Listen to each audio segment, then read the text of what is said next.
We've all cleaned something, right? A muddy boot, a dirty car, a messy plate. It seems so simple, but underneath it all, there's some really fascinating physics going on. Today, we're going to dig into the mechanics of what actually makes something clean and the one key principle that separates a spotless finish from, well, just pushing the dirt around. So let's start with a really fundamental question. When you're using water to clean something, what is its real job? Is it just to get things wet? To dissolve the grime? The answer, it turns out, is a little more elegant than that, and it really gets to the heart of how cleaning actually works. To understand this, we need to meet our two key players. In pretty much any cleaning scenario you can think of, you're always dealing with these two things: the gunk you're trying to remove and the stuff you're using to remove it. First up, we've got the contaminant. Now, that's the scientific term, but really, it's just whatever you don't want on the surface. We're talking dirt, grass, sand, you name it. It's the unwanted stuff we're trying to get rid of. Simple as that. And our second player is the transport medium. In most cases, we're talking about this is just water. Its job isn't just to touch the contaminant. Its job is to interact with it, and this is so important, to move it. This whole idea of movement is absolutely key. So let's focus on that role for just a second.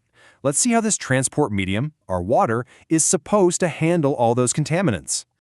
Okay, here's the crucial point. Water's main purpose in cleaning isn't just to make the surface wet. Its true job is to be a delivery service, to pick up all those contaminants and transport them completely away from the surface you're trying to clean. An easy way to visualize this is to think of the water as a fleet of tiny vehicles, like little trucks. The debris, all the dirt and grime, that's the cargo. The entire goal of cleaning, then, is to load that cargo into the vehicles and drive it to a new destination, way off the surface. But if it's that simple, why doesn't cleaning always work? This brings us to a super common issue: the redistribution problem. This is exactly what's happening when you feel like you're cleaning, but you're really just moving the mess around. So if water is our vehicle and the debris is the cargo, what's going wrong? Why does the cargo sometimes get picked up only to be dumped, a few inches away from where it started? Here's what that cycle of bad cleaning looks like. Step 1, water hits the surface, it lifts the debris. So far, so good. Step 2, that debris is now just kind of suspended, floating around in the water.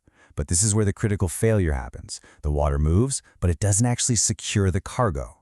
So in step 4, as the water just flows on by, it simply drops the debris off in a new spot. And that is the absolute heart of the problem.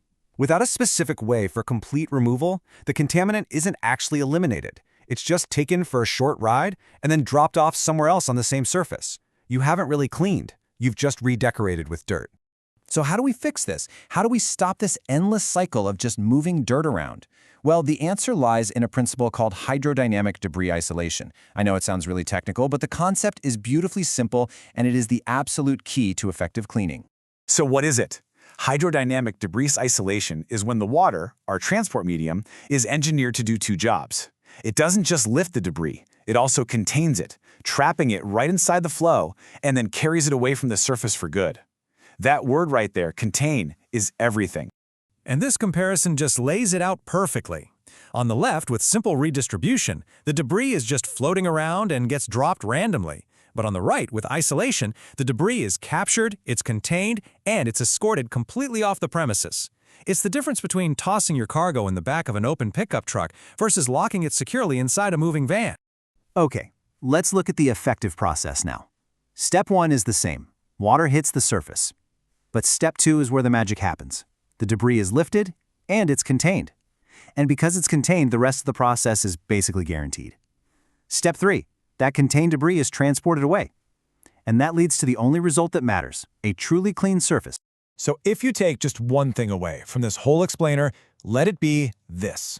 True, effective cleaning isn't just about applying force or creating motion.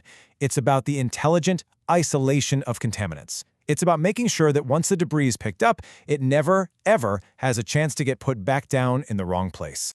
And that leaves us with a final thought, doesn't it? This principle, it goes way beyond just cleaning surfaces. So where else in science or engineering or even just in everyday problem solving, where else is the subtle principle of isolation more powerful and more effective than just applying brute force? Something to think about.